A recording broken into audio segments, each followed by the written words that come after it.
Hey, Hi. hey guys. Hello. So, What can I do? yeah, I have two guys here. They are making the game. Hi, Alec, and hi, Will. Hey, your game is? Her Majesty's Spiffing. And you're currently on?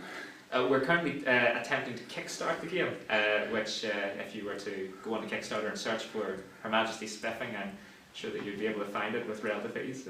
Yeah. Well, what can you tell us about the story? It's a pretty funny one, I think.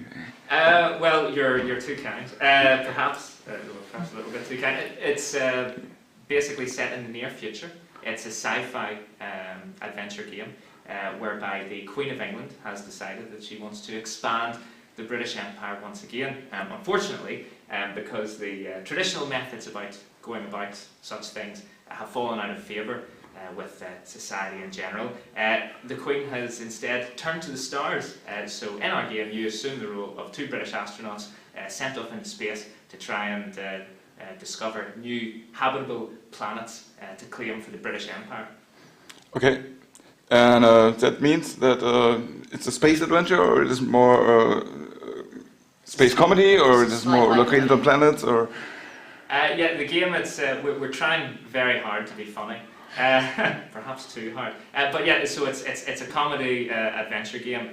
Obviously, the sci-fi setting as a backdrop means that well, we have a certain amount of creative license to be a bit to be a bit surreal, and we've perhaps been very heavily influenced by old British comedies, the likes of Monty Python's Flying Circus. And Blackadder.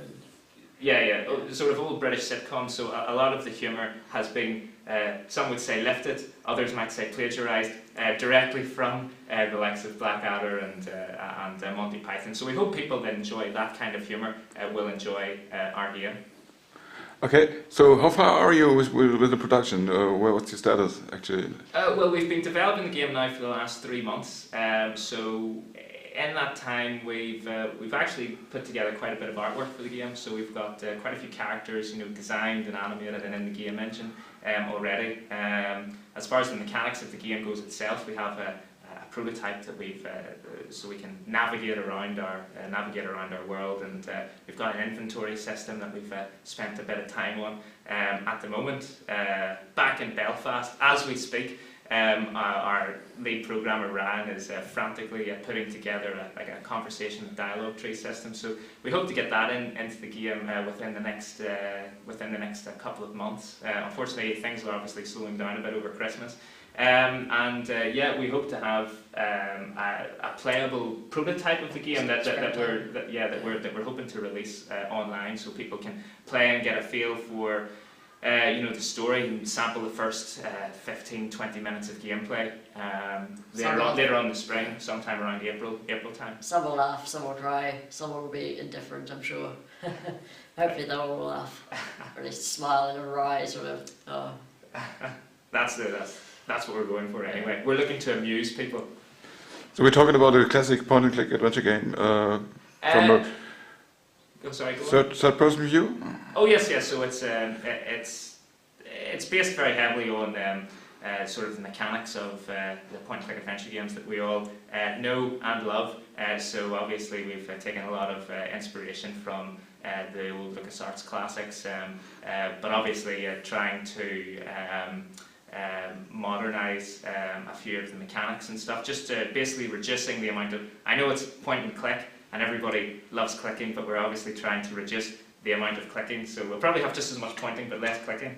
We're also obviously developing the game for iOS. We're going to develop a tablet version of the game. I know that Telltale's Walking Dead game, I played all of that on my iPad, and I just thought that it was a fantastic platform as well. You could sit on the couch and play these games there. So we're obviously spending a bit of time developing our controls so that it'll work as well on a tablet as it will in front of a PC screen. But yeah, it's all third person. Nice big wide shots of all of our 3D environments. I know that not everybody's a big fan of 3D, but we're hoping that they'll enjoy our 3D. I think the big problem with 3D throughout the last 10 years or so is in adventure games is just the controls. A or awkward controls and camera movements and cuts and things which are confusing people. But since we're doing more of a classic point and click, you don't have to worry too much about 3D navigation as such and that sort of stuff. Oh yeah, well I know that people like big titles like Grim Fandango and Monkey Island 4 like had some kind of like direct control system. But we won't be doing anything like that. It'll be very much based on the old school mechanics of adventure games. So hopefully that will be really accessible to everyone who enjoys these games. We want to make it look good in 3D, but we want it to be playable by anyone of any age, I guess. And if truth be told, the main reason why it's in 3D is purely because we started off life as primarily a 3D animation studio.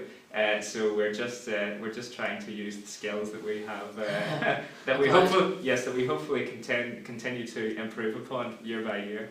Yeah, it's even better than using skills that you don't have.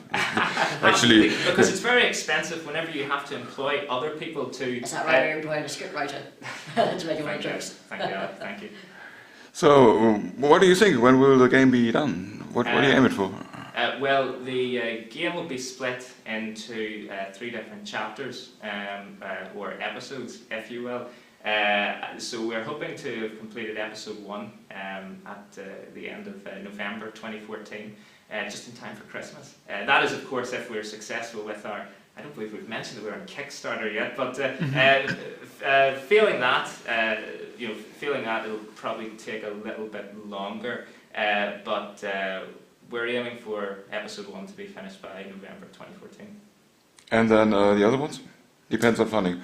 Yeah, well, it very much depends on how successful or unsuccessful our Kickstarter is, and then as well as that, because we're entirely self-funded, that will depend on the commercial success or failure, you decide, of the game itself. And obviously, as well as that, I mean, like, unfortunately, a rather large part of my job nowadays seems to be going out and asking people with money very nicely if they would, in exchange for perhaps some royalties in a year's time, part with some of their money and let us put it into making the game. So it very much depends on how much, how quickly we're able to get the budget to do the additional episodes. But we would very much hope that episode 1 will be a roaring success. I mean, obviously all the mechanics and stuff will be exactly the same, across all 3 episodes. So the first one's always going to be the one that takes the longest to do, and as we go along, certainly working, because we'll be working with the same actors and all,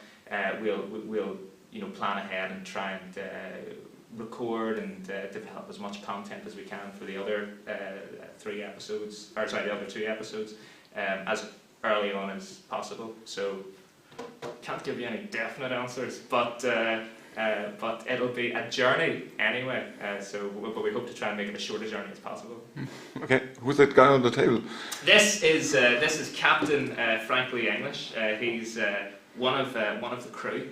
He's the commanding officer on your voyage. So the player typically in the game will always have direct control over him. He's accompanied by Alec, his Welsh second in command. Yes, English is, he's, how would you describe him? Slightly...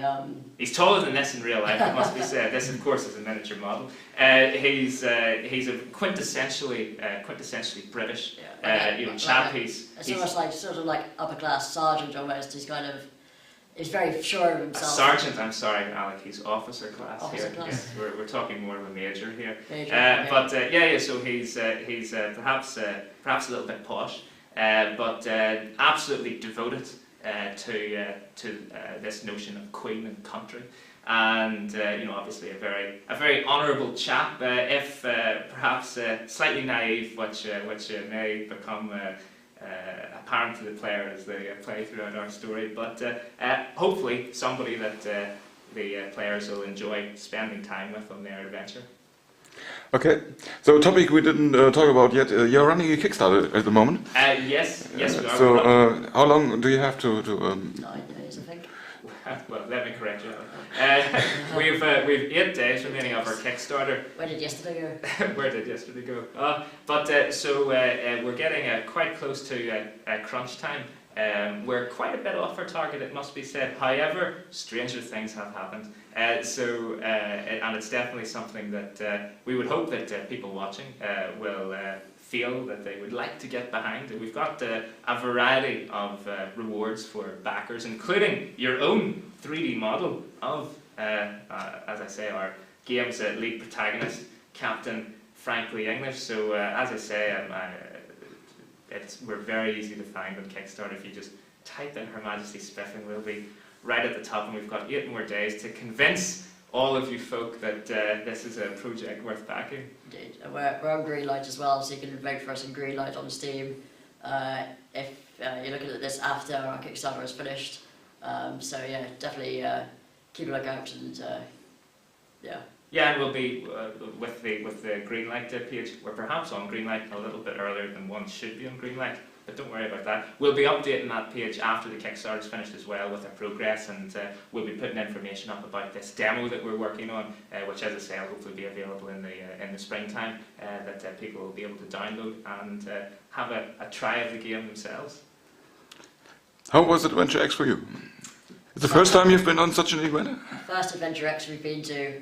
It's been enjoyable. It's been great, really, talking to the other developers and the people interested in games, coming from all over Europe, I think. So it's been great. Yeah, no, it's well, even further afield in Europe, America. obviously. I mean, like, you've got Dave Gilbert, who's flown over from the States along with a couple of other guys. But it's been great. Everybody's been very friendly and very complimentary. No doubt that's simply just to our faces. And as soon as we rush to catch our plane, they'll all be talking behind our backs about how awful we were. But by and large, as far as we're aware, it's been very pleasant, and we'll definitely be back again next year, so long as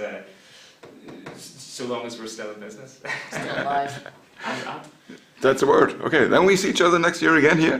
Oh, well, in London. Yeah, probably. Also, if you want to come, we have a big party on Gamescom every year.